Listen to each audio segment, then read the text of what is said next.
Friends, ఈ వీడియోలో చూస్తున్నటువంటి పార్కింగ్ ప్లేస్ వచ్చేటప్పటికి అన్నీ వాటరే. ఎక్కడి నుంచి వస్తున్నాయి?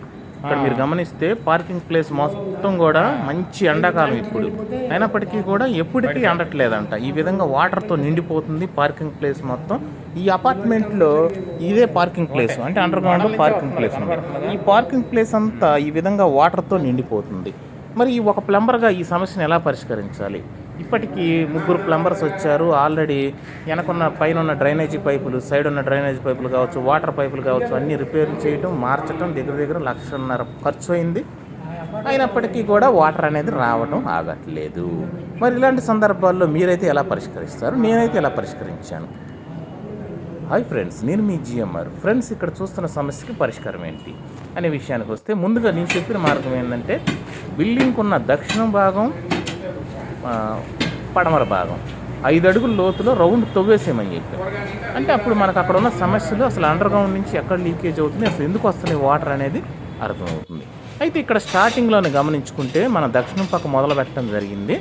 మొదలుపెట్టిన తర్వాత ఒక పెద్ద సంపులాగా, అంటే ఇక్కడ చూస్తున్నారు కదా, మనకి నా 3 అడుగులు పైన లోతుకి వెళ్ళిన తర్వాత ఒక పెద్ద సంపు లాంటిది బయటపడింది. ఇక్కడ చూస్తున్నారు కదా, పెద్ద బండలతో ఏర్పడిపోయినటువంటి సంపు అనమాట. అంటే ఈ తవ్వటం స్టార్ట్ చేసిన తర్వాత మనకి ఈ మట్టి అంతా బయటకు పోసుకుంటూ ఇక తోపుకుంటూ వెళ్తుంటే ఇది బయటపడింది అనమాట. చూస్తే మనకి ఎవరికి తెలియదు, 30 ఏళ్ల క్రితం నుంచే ఈ బిల్డింగ్లో ఉండే వాళ్ళకి కూడా తెలియదు. అంటే ఇప్పుడు చూస్తున్నారా, పొలుగు కూడా వెళ్ళిపోతుంది లోతు. అంటే ఇంచుమించుగా 4 అడుగుల లోతు. అంటే ఇంకెంత పూడికి పడిందా అంటే ఇంచుమించుగా 4 అడుగుల లోతుతో ఒక సంప అనే, మరి ఏమిటి కాలువ, అసలు సంప ఏముంది, దీని నిండా వాటర్. మళ్ళీ అసలు తీసి చూద్దాం.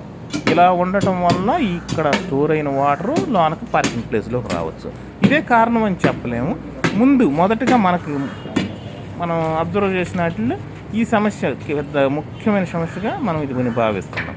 అయితే మరి ఈ సంపు మొత్తం బండ్లు తీసి చూద్దాం ఇక్కడ ఎలా ఉంది పరిస్థితి. మరి నెక్స్ట్ స్టెప్ ఏంది, ఈ గ్రౌండ్లో వాటర్ ఆగినాయా లేదా, ఇది మొదటి వీడియో. ఈ వీడియోలో ఏంటంటే మనకి ఏదన్నా సమస్య వచ్చినప్పుడు తప్పకుండా పరిష్కారం ఉంటుంది.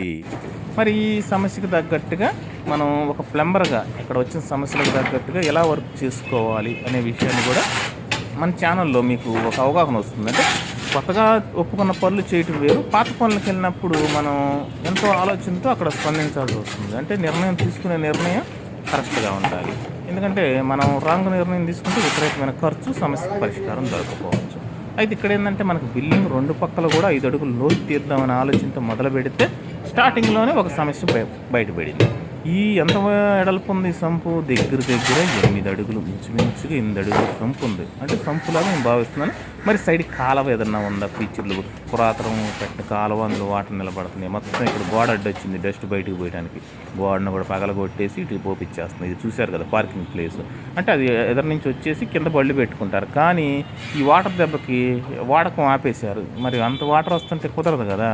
అయితే ఈ సమస్యను పరిష్కరించడానికి మనకి వర్క్ ఇవ్వటం జరిగింది. ఈ వర్క్ని మనం ఎలా ఫినిష్ చేసాం, ఈ సమస్యను పరిష్కరించామా లేదా. ఇప్పటికీ 3 ప్లంబర్స్ ఆల్రెడీ చేశారు, అయినా సమస్య పరిష్కారం కాలేదు. ఆల్రెడీ వెనకున్న డ్రైనేజీ పైపులు, వాటర్ పైపులు అన్నీ రిపేర్లు చేశారు, కొన్ని మార్చారు, కొత్త డ్రైనేజీ వేసినా సమస్య పరిష్కారం. అయితే మనం చెప్పింది ఏంటంటే తవ్వేసేమన్నాం 5 అడుగుల్లోకి. మొదలు పెట్టంగానే ఇలాంటి సంపు ఒకటి బయటపడింది.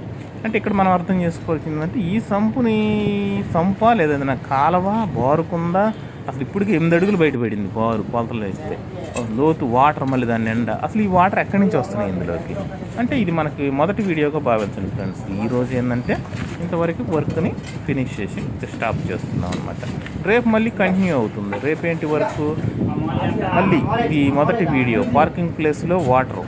అంటే మొదటి వీడియోగా వదులుదాం. మళ్ళీ రెండో వీడియో ఏంటంటే కింద మొత్తం పార్కింగ్ ప్లేస్లో ఉన్న వాటర్ అంతా క్లీన్ చేయించేసి అసలు సమస్యని పరిష్కరించామో లేదా మళ్ళీ రెండో వీడియో రిలీజ్ చేస్తాను. ఈరోజు ఇది మొదటి వీడియో అనమాట. ఈ విధంగా చూశారు కదా ఫ్రెండ్స్, ఎన్ని వాటర్తో కూడుకున్నటువంటి బిల్లలు కూడా మందంగా ఉన్నాయి. చాలా మందపాటి బిల్లలు వేశారు.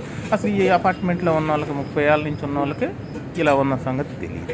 ఇలాంటి సమస్యలు అనేక ఉంటాయి ఫ్రెండ్స్. మనకి ఏది సమస్య అయినా ఛేదించవచ్చు, ఎలాంటి వర్క్నైనా సమస్యను పరిష్కరించవచ్చు, ఇబ్బంది లేదు. అయితే ఇప్పుడు ఈ సమస్య పరిష్కారం అయిందా లేదా, మీకు అన్ని వీడియోలు రెగ్యులర్గా చూస్తూ ఉంటే మీకు ఒక అవగాహన వస్తుంది. ఇక్కడ మనం గమనించుకుంటే ఈరోజు మనం ఈ సంపులు అనేది కనిపెట్టడం జరిగింది. రేపు మరొక వీడియో రిలీజ్ చేస్తాను. అదేంటంటే మనకి గ్రౌండ్లో తుడిపిచ్చేసి చక్కగా ఈ వాటర్ని కూడా తోడిచ్చేద్దాం. ఈ సంప అసలు లేదా కాలవ మరి ఇది ఎన్ని అడుగులు ఉంది? ఇప్పటికీ 8 అడుగులు కనపడింది. మరి ఇంత కాలువ బిల్డింగ్ పక్కన కింద ఎందుకు ఉంది? అసలు పురాతనం ఏమన్నా డ్రైనేజ్ కాలువ వెళ్ళిందా ఇటు నుంచి? సంప అంటే మరి ఇంకా పొడుగు వెళ్ళిపోతుంది. కొందరికి వరుసనే ఉన్నాయి చూస్తే బండ్లు. ఏదేమైనా ఇప్పుడు తెలియాలంటే మళ్ళీ రేపు పొద్దున మళ్ళీ మనం కంటిన్యూషన్ చేసుకోవాలి. కంటిన్యూ మనం చూసుకుంటే మళ్ళీ ఇంకా పిల్లలు లేపించి మొత్తం చూపిస్తాను. ఇది మొదటి వీడియో. రెండవ వీడియో రేపు రిలీజ్ చేస్తాను. ఈ వీడియోని ఆల్రెడీ నిన్న షూట్ చేసిన వీడియో కనుక మీకు ఈరోజు రిలీజ్ అయ్యింది.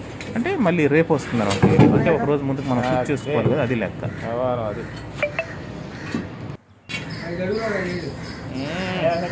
చూసారు కదా ఫ్రెండ్స్ ఎంత లోతు ఉందో, మరి లోతు వెడల్పు. ఓకే ఫ్రెండ్స్, మరొక వీడియో రిలీజ్ చేస్తాను. అందులో మీరు చూస్తే ఒక అవగాహన వస్తుంది.